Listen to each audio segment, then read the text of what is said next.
Innal hamdalillah alladzi nahmaduhu wa nasta'inuhu wa nastaghfiruh wa na'udzu billahi min shururi anfusina wa sayyiati a'malina. Faman yahdihillahu fala mudilla lahu wa man yudlil fala hadiya lahu. Asyhadu an la ilaha illallah wahdahu la syarika lahu wa asyhadu anna Muhammadan abduhu wa rasuluhu wa ba'd. Ikhwatul iman rahimakumullah, asatidz yang saya hormati, terutama kepada rekan saya Ustaz Denny Salahuddin yang malam ini memaksa saya tidur di rumah beliau. Saya di WA, Bu, harus tidur di rumah, kalau tidak minal kabair. Nah, berat gitu. Bapak, Ibu yang dirahmati Allah Subhanahu wa taala, sebelum saya menyampaikan apa yang ingin saya sampaikan, terlebih dahulu perlu saya ta'aruf. Nama saya Salam Rusyad ya. Jadi bukan Salam Rusyad, tapi Rusyad. Nanti kalau Rusyad dikira putra Ustadz Rusyad Nurdin ya. Nah, kemudian Bapak Ibu sekalian, saya aslinya Pinrang, Sulawesi Selatan ya. Jadi kalau suku Bugis, tapi bukan Bugis yang biasa dimakan orang Sunda gitu ya. ada itu yang bisa makan Bugis itu hanya orang Sunda katanya itu. Takut itu. Iya. Jadi karena itu mohon maaf kalau apa yang saya sampaikan nanti tidak ada bahasa Sundanya ya. Karena saya nggak bisa bahasa Sunda itu. Kalau bahasa Sunda paham. Kenapa paham? 3 tahun di Sukabumi gitu, ya. 3 tahun di Sukabumi, 7 bulan di Jawa Barat ini, di Bandung Barat ya, di Cirengot ya. Jawa Barat, Cirengot Bu ya. Cirengot ya. Nah, kemudian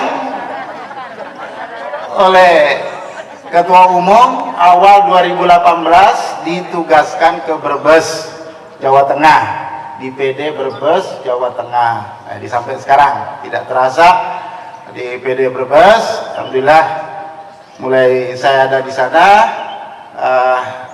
Sekarang kita sudah memiliki bekerja sama dengan Ketua PD Al-Ustadz Cecep Sofian.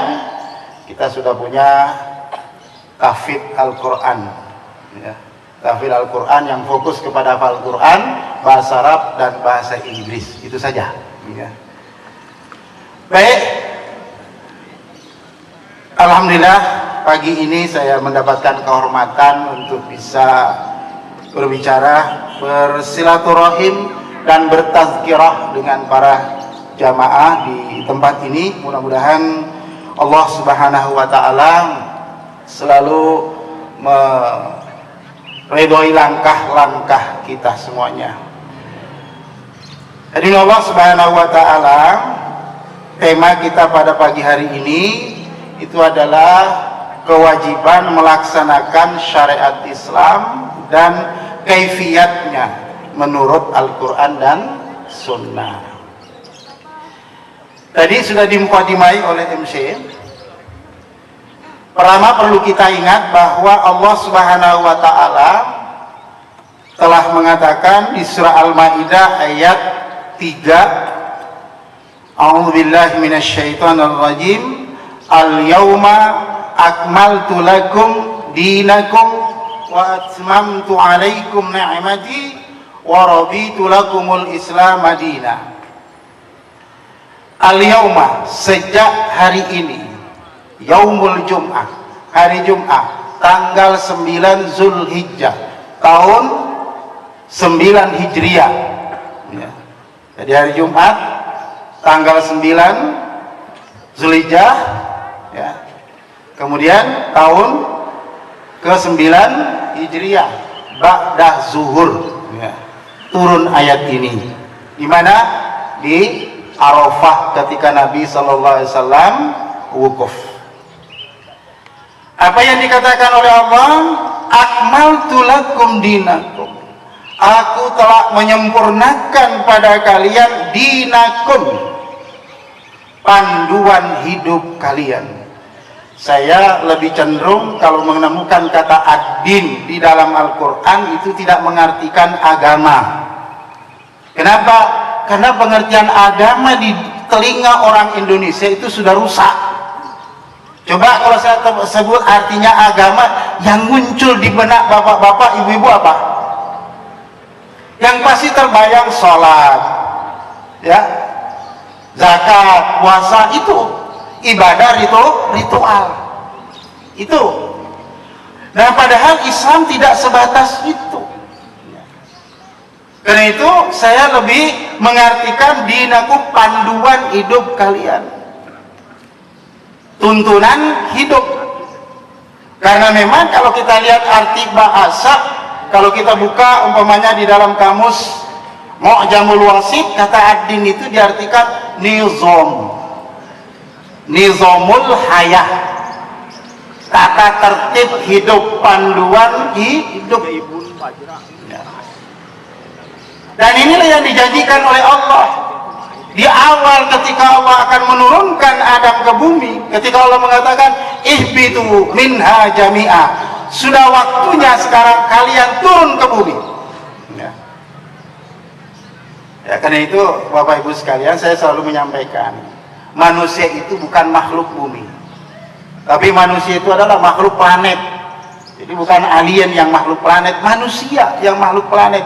Aslinya kita di mana? Di sorga, diciptakan oleh Allah. Hanya kita diturunkan ke bumi ini untuk tugas. Ada tugas. Inni ja'ilun fil ardi khalifah. Tugas yang diberikan oleh Allah untuk menjadi apa? Khalifah, mengatur bumi ini. Apakah Allah butuh manusia? Tidak, tapi itulah skenario yang dibuat oleh Allah, bagian daripada irada Allah yang harus kita lewati dan tidak bisa kita tolak.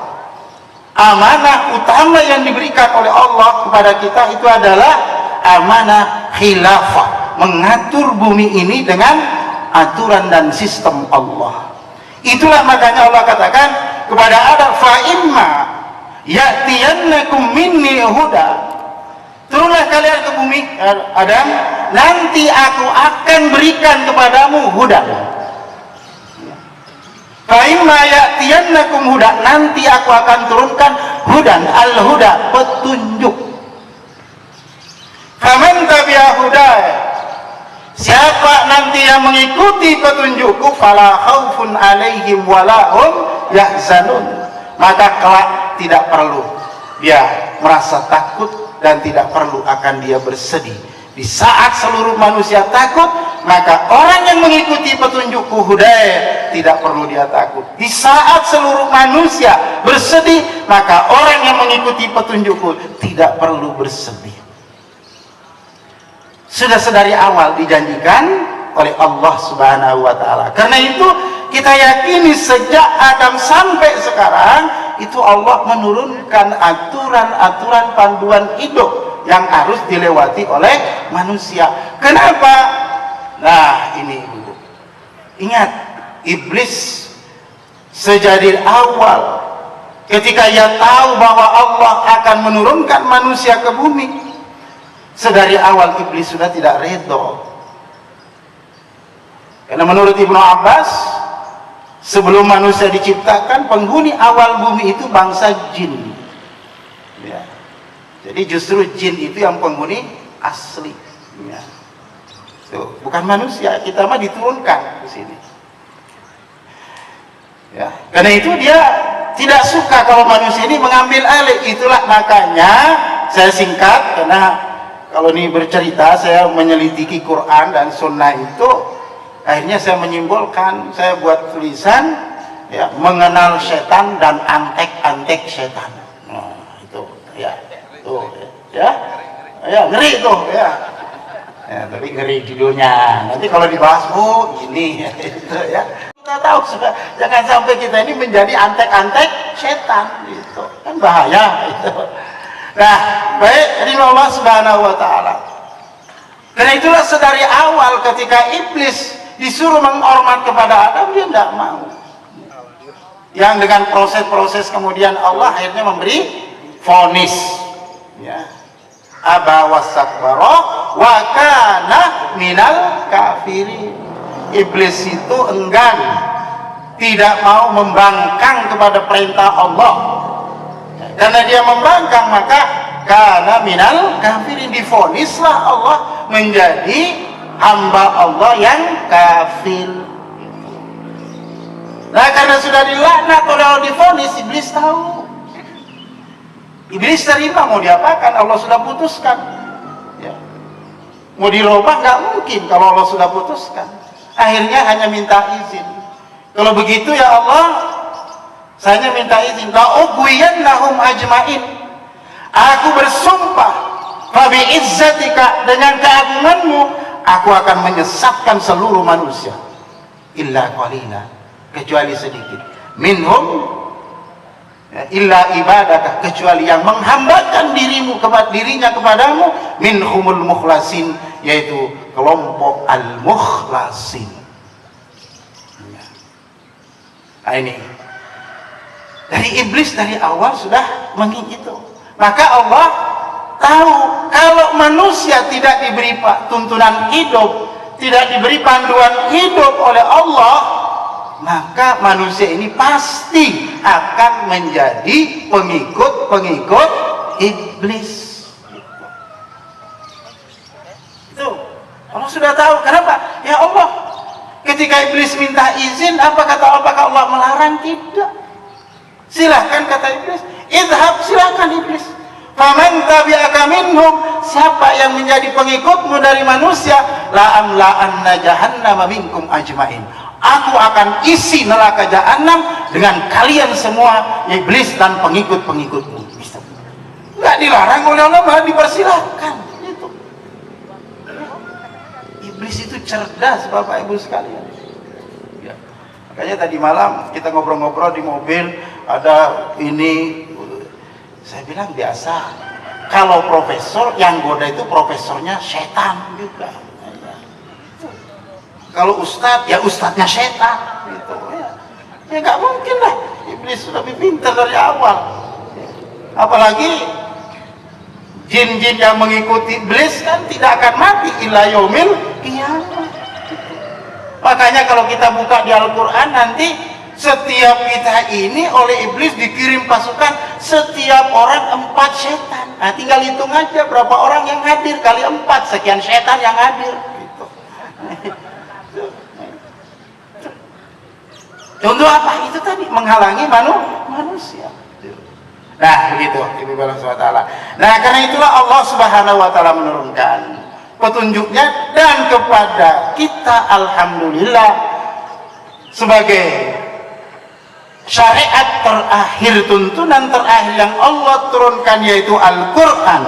Lalu kemudian Al-Quran berserta sunnah Rasulnya, lalu kemudian Allah sebutlah ini dengan nama Al-Islam. Nah, itulah makanya di dalam ayat tadi Allah katakan, wa atmamtu lakum wa atmamtu alaikum nikmati, dan aku pula telah sempurnakan nikmatku kepadamu. Wa raditu lakumul Islam madinah, aku redhoi Islam itu menjadi panduan hidupmu. Artinya apa, Bapak sekalian, Ibu? Nikmat terbesar yang Allah berikan kepada kita, nikmat yang tersempurna adalah nikmat dinul Islam. Kalau kita tidak berislam, mending gak hidup, Bu. Betul.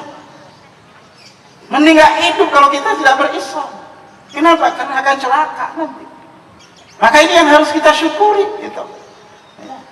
Lebih-lebih lagi, Allah sudah memastikan waraditu lakumul Islam Madinah, bukan sekedar sebagai nikmat saja, tapi Allah telah mengatakan raditu, Allah telah melegalkan, melegalkan Islam ini untuk menjadi panduan hidup bagi seluruh manusia.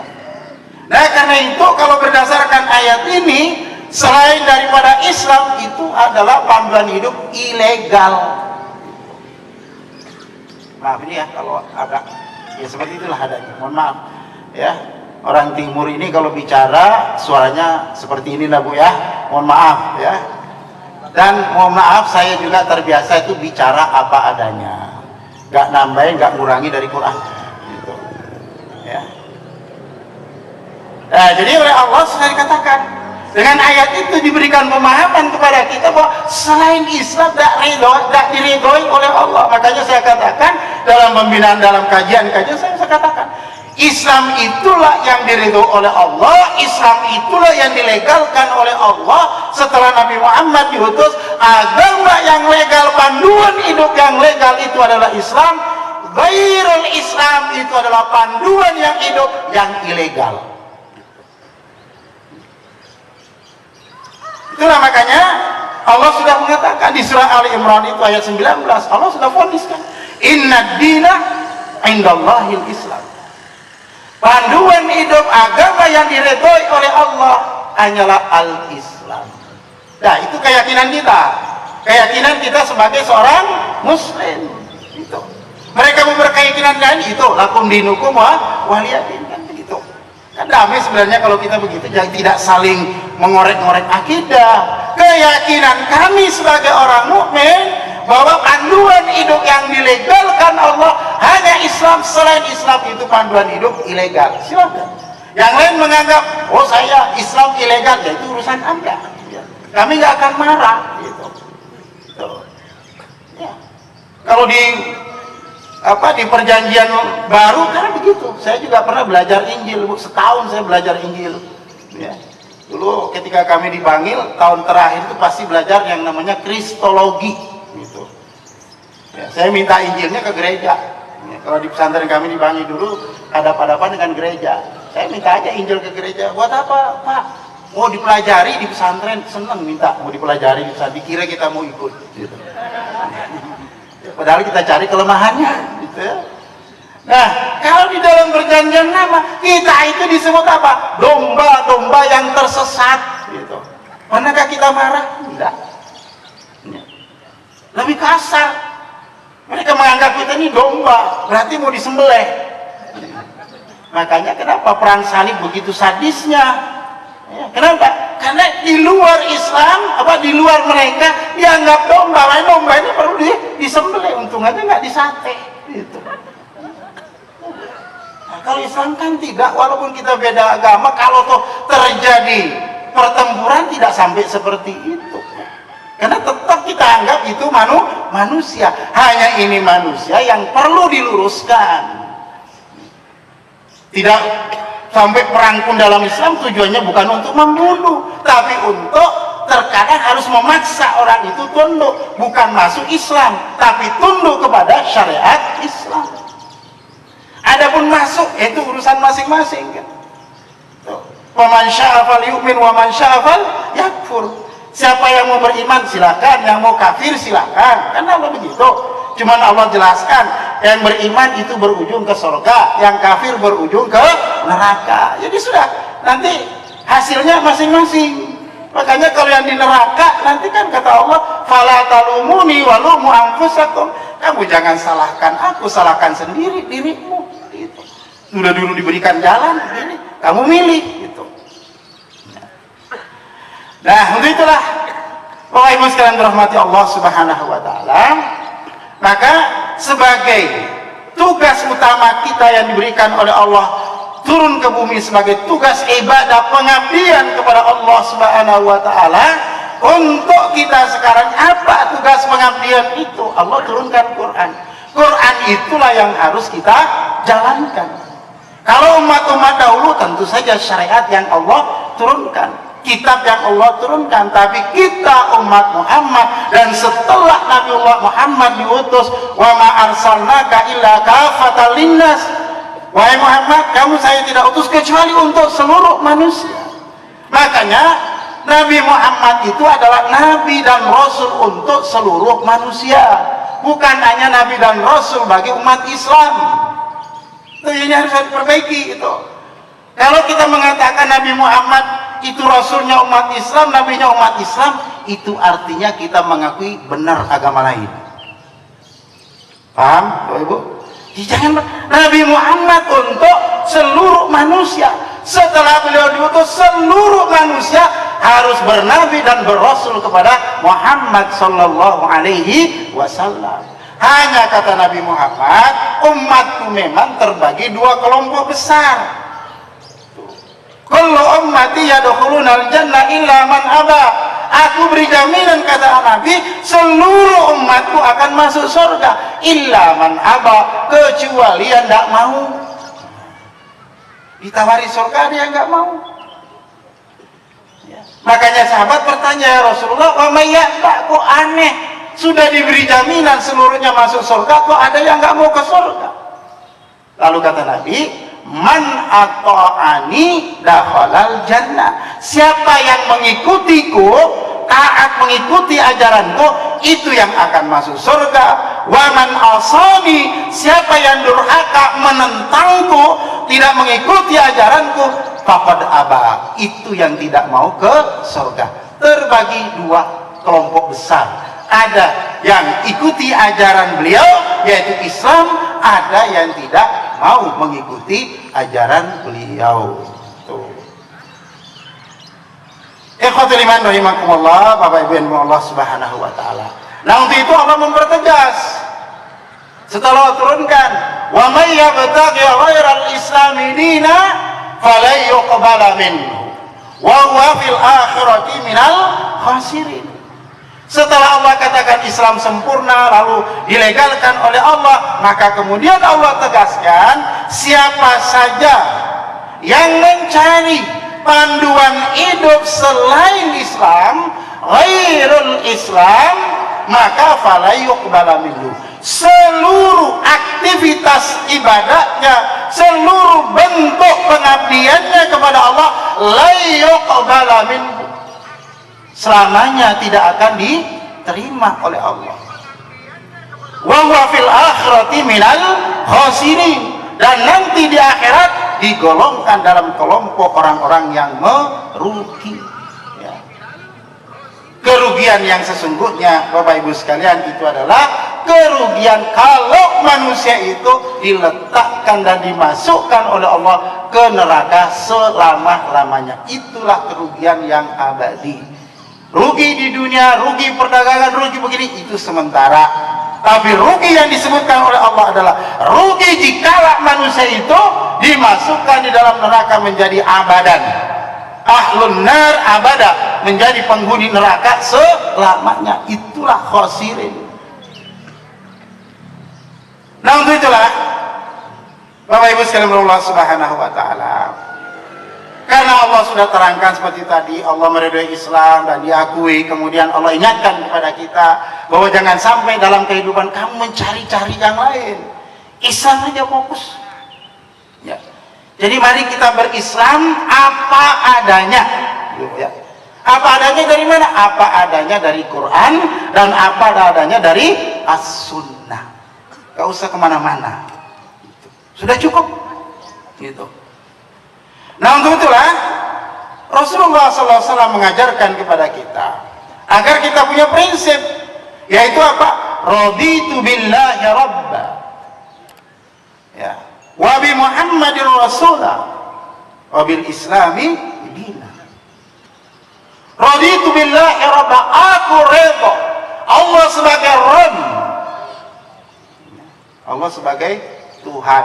Seringkali kan kita begitu ya, dalam terjemahan kita pasti Tuhan. Saya ingin bertanya, Tuhan itu apa, Bu?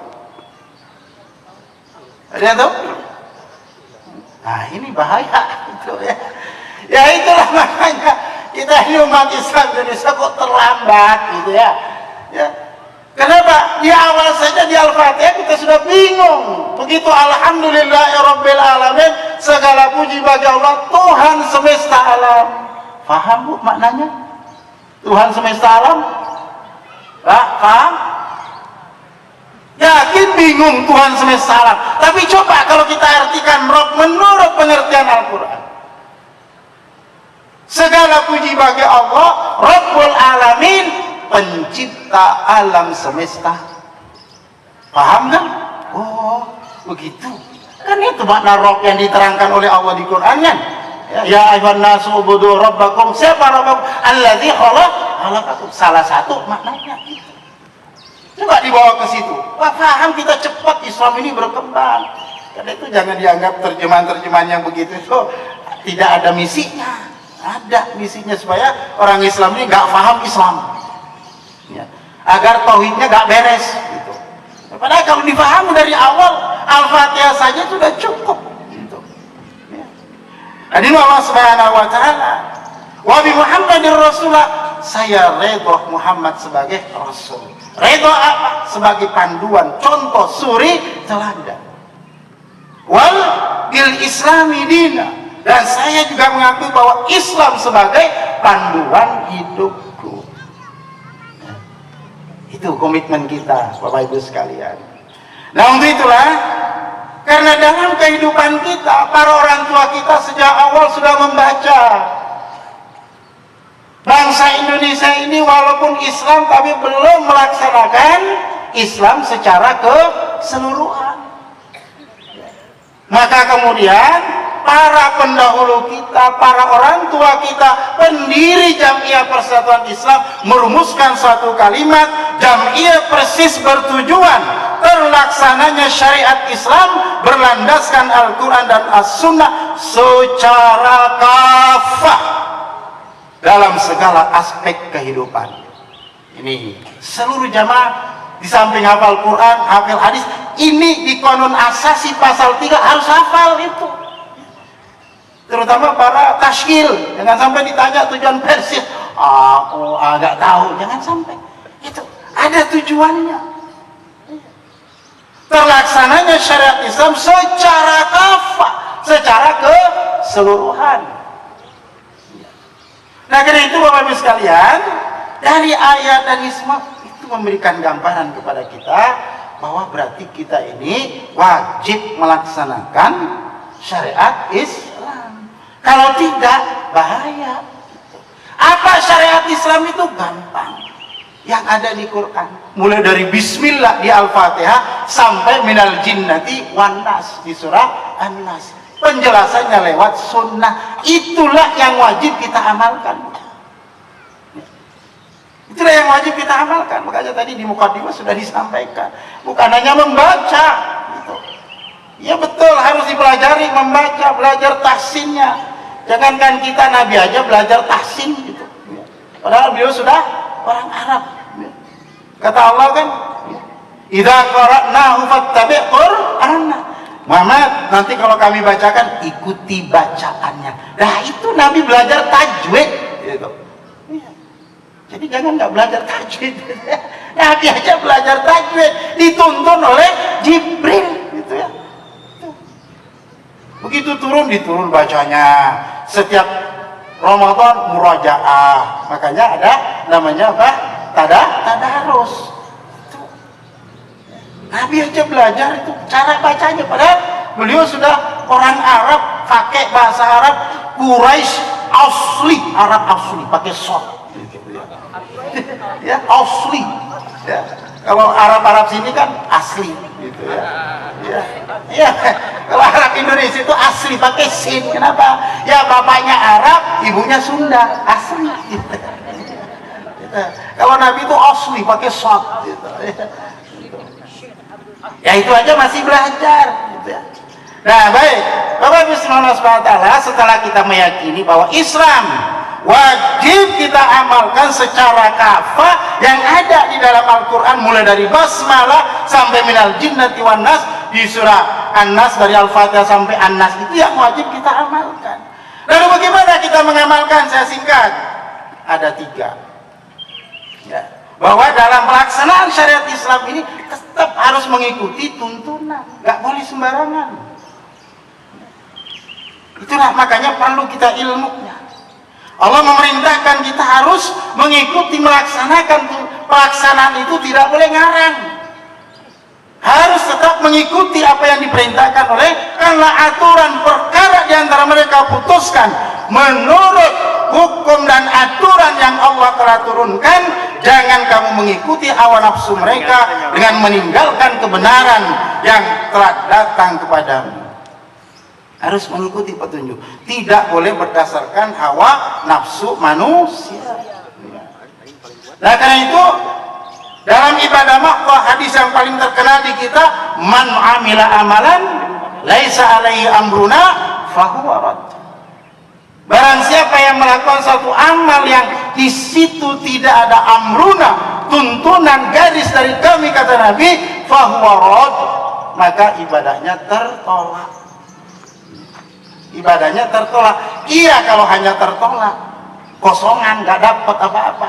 Tapi kata Imam Al-Khattabi dalam mensyarah hadis itu bahwa rad itu bermakna al-batil. Ya.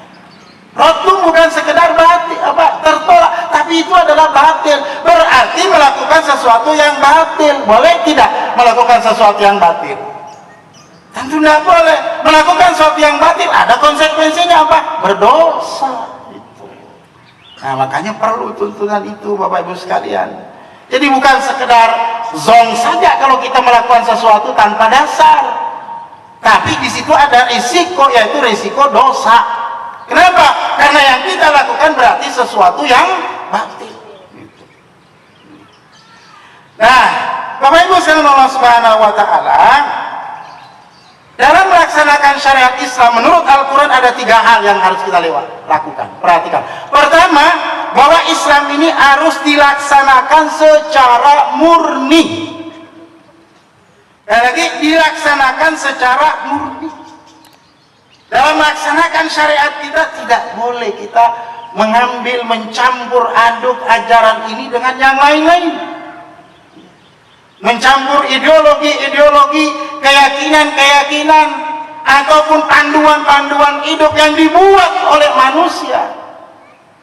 Tak boleh kita campur. Karena itulah Allah ingatkan kepada kita, wa anna hadza sirati mustaqima fattabi'uh wa la tattabi'us subula fatafarraqa bikum an sabili dzalikum wassaqum bihi la'allakum tattaqun. Inilah jalanku yang lurus, fattabi'uh, maka ikutilah. Inilah jalan siapa? Al-Islam. Ikuti. Wala tattabi'us subula, jangan kamu mengikuti subul-subul, jalan-jalan yang lain selain itu. Kenapa? Kalau kamu mengikuti itu, fatafarraqa bikum an sabili, maka jalan-jalan itu akan melepaskan kamu dari jalan Allah Subhanahu wa taala.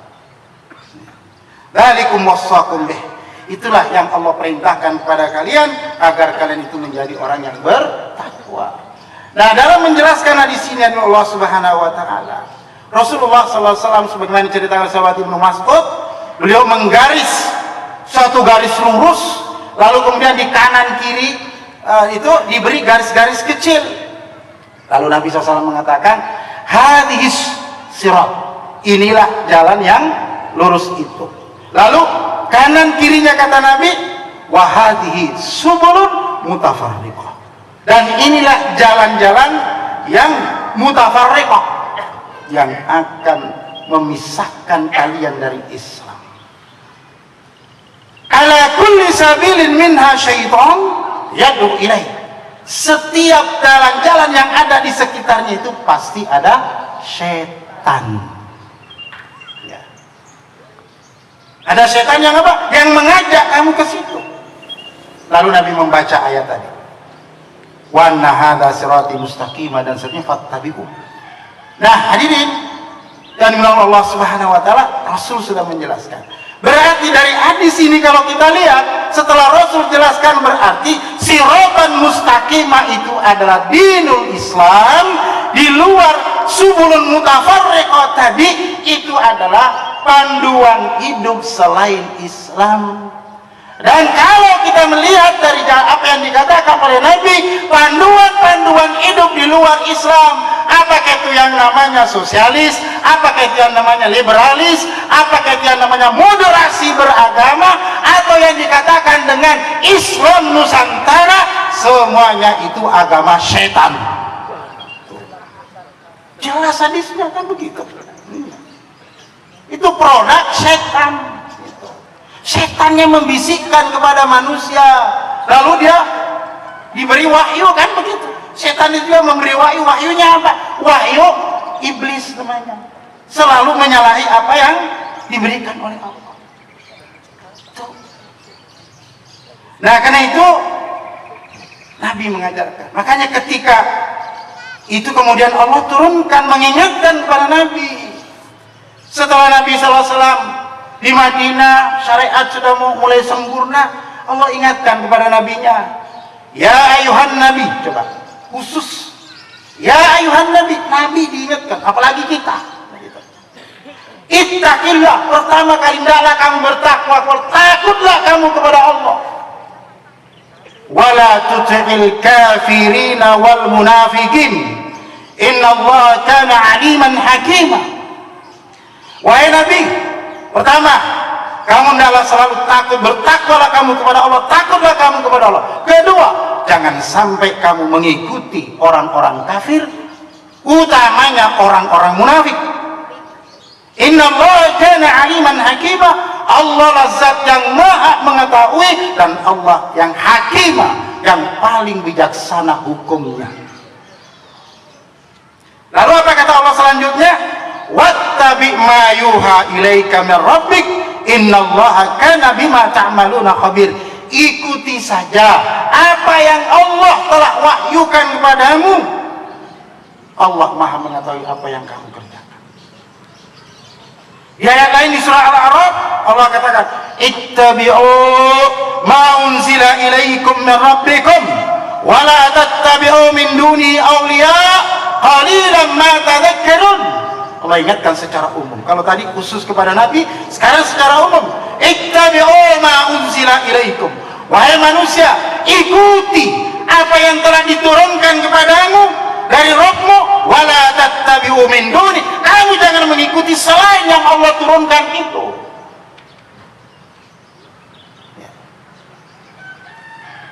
Qalilan ma tadhakkarun. Namun sedikit sekali di antara kamu yang dapat mengambil pelajaran.